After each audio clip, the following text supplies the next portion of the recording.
India's coaching industry, it's a giant, a massive, booming sector that promises to unlock the future for millions of students.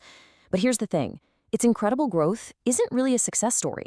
It's more like a giant mirror, reflecting some really deep cracks in the country's formal education system. Okay, let's dive into this. All right, I want to start with just one number, a number that tells a huge story. 58,000 coral rupees. Let that sink in for a second. So, what is that number? Well, that's what India's test prep industry is estimated to be worth just this year. And get this, it's expected to more than double by 2028. We're not just talking about a business here. This is practically its own economy, all built on one single promise: getting ahead.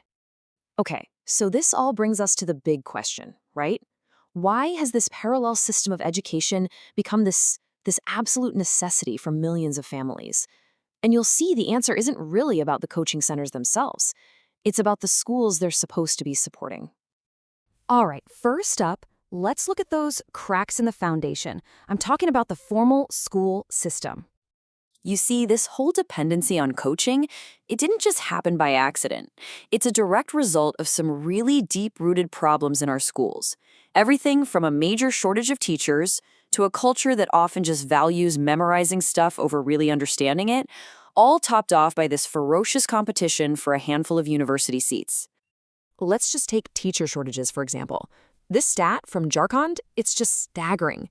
Think about it. One teacher trying to handle multiple grades, dozens of kids all at once. In those conditions, how can any child possibly get the individual attention they need to actually learn? It's next to impossible. And, when you have those kinds of impossible teaching conditions, it leads directly to this really devastating finding from the ASER survey. And look, we're not talking about calculus or anything complicated here. We're talking about the absolute basics. When a fifth grader can't read a second grade book, they are already being left behind. And that learning gap just gets wider and wider over time. Okay, and this is where the pressure cooker really gets turned up to high. Just look at these numbers. The mismatch it's insane. For medical school, you've got over 2 million kids fighting for just over 100,000 spots. For engineering, it's somehow even more extreme. This kind of scarcity creates this high-stakes all-or-nothing game where any tiny edge feels absolutely essential. So you've got this super high-pressure environment, right? And who steps in to fill that gap? The coaching industry positioning itself as the only safety net for students who feel like they're falling through the cracks of a broken system. This really breaks down the whole cycle of dependency perfectly. It starts with the schools, right? They're weak or uneven, so kids have these learning gaps. That makes them feel totally unprepared for these massive exams. So they turn to coaching, which offers this bridge made of exam strategies. And here's the real kicker. By providing this quick fix, the coaching industry actually takes the pressure off the main system to reform itself, and the cycle just keeps going.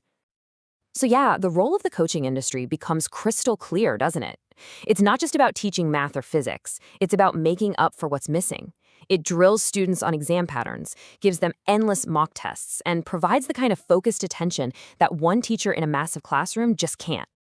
But this reliance, this outsourcing of education, it comes at a huge price. And it's not just a financial price. It's paid by students, by their families, and really by all of us as a society. And wow, these hidden costs are massive. First, there's the crushing financial burden on families. Then you have the intense, heartbreaking stress and the toll it takes on students' mental health. But there's also a cost to what we even think education is, as it shrinks down to just passing a test. And maybe the worst part, it just makes social inequality even worse, creating a system where success can literally be bought. And that right there, that's the fundamental trade-off we're making. Education stops being about creating a curious, well-rounded person, and it becomes all about, gaming a test. The whole system rewards exam performance over real understanding, and it completely sidelines the skills we actually need in the real world, like creativity and critical thinking. So, where do we go from here? Look, the answer isn't to point fingers at the coaching centers or the students or even the parents. The focus has to be on fixing this system that created this whole situation in the first place. A real plan for reform, it has to go right back to the basics. It means seriously investing in our teachers and our schools. It means redesigning the curriculum so we actually value thinking over just memorizing.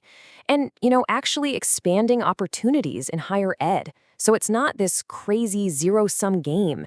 It's about making our public system strong enough to stand on its own 2 feet. And that's really the whole point, isn't it? The goal isn't to get rid of coaching centers. It's to make our schools so good that coaching becomes what it should be, just an option, not a necessity, an extra tool, not a mandatory lifeline.